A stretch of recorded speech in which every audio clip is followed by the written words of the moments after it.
Recently, a bill that is causing controversies is currently before the House of Representatives, which seeks to scrap local government in Nigeria. According to reports, the bill is seeking to abolish the third tier of government, which is the closest form of government to the people. Join us on the show right now is a convener, activist for good governance, Mr. Gbenga Shuluki. Welcome to the show, sir. Good morning.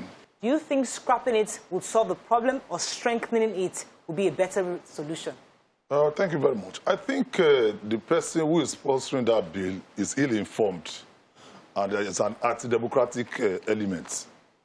Some of us who are not even in government are clamoring for strengthening of that arm of government. We have 3 tiers of government in Nigeria, for God's sake. Why try to legislate on to scrap one?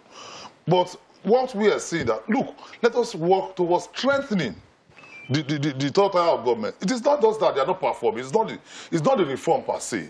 It is the way and manner the leadership of our local government emerges, because they are more or less cronies of governors, ministers, and the powers that be in their states. I'm told that our Honorable, who sponsored this bill, is on the phone right now, so it's good to hear from him. Good morning, Honorable Bob Solomon. Are you there? Good morning. How are you? Good to have you on the show, sir. Thank you. So many have argued that scrapping the local government might not be the right way, might not be in the best interest of Nigerians, because there have been advocates trying to strengthen their powers because they feel that they are the closest to the people. Why, in your view, do you think it's important for us to remove that tier of government? I've listened. I think I got a few things of what the contributor inside Govt was saying, and what he said basically encapsulates a lot of the misinformation out there concerning this bill. This bill is not meant to scrap local government. Far from it. This bill is meant to strengthen our federation. Okay, it's meant to strengthen the principle of federalism upon which this country was founded. Okay, yes, I'm a lawyer of many years' experience, and a constitutional lawyer for that matter. I know that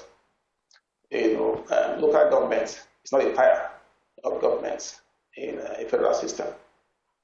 So it was a corrupted version of federalism that was introduced in 1979.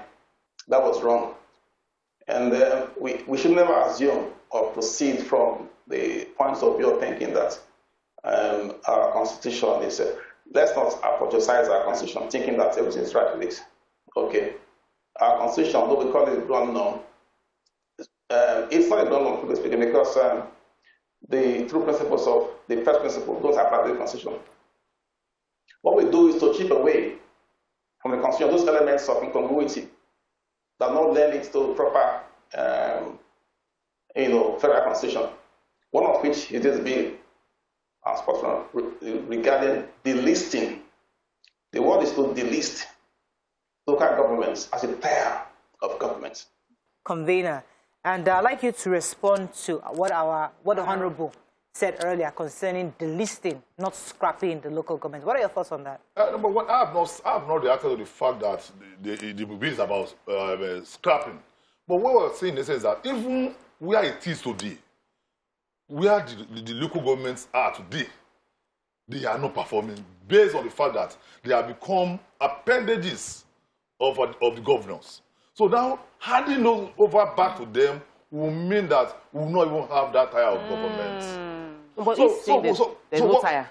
That is not meant to be there. What we're saying is that we're going to get there. What we're saying is that, okay, if it is not, then why the haste? Why not remove that clause in the constitution that says this is that about creation of local government? Instead of saying that every state must be concerned. Look, in every civilized society structure, you must, if you are able to manage your county, mayoral or local government, once you can fund it, that should not be a problem. I mentioned 2 things, that if this is a fight for funds, why don't we just, in a yes or no, not fund the local governments and make local governments be creative about generating funds locally to develop their local areas? Okay. If they're not getting funds from FAC accounts, would that not solve the problem by just cutting off the funds from them? Yeah. Yeah, that will go some way. That will go some way. That will go some way.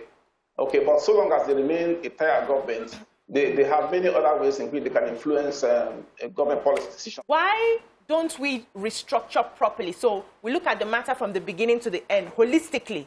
So we start by ensuring that the states, first of all, have control of their resources.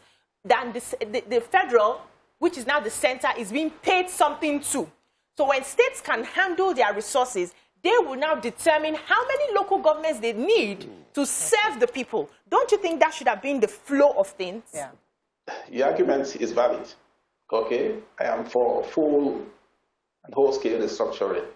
Okay, but where we are at this, whatever we can do to chip away from the flawed federal system, let's not hide from it.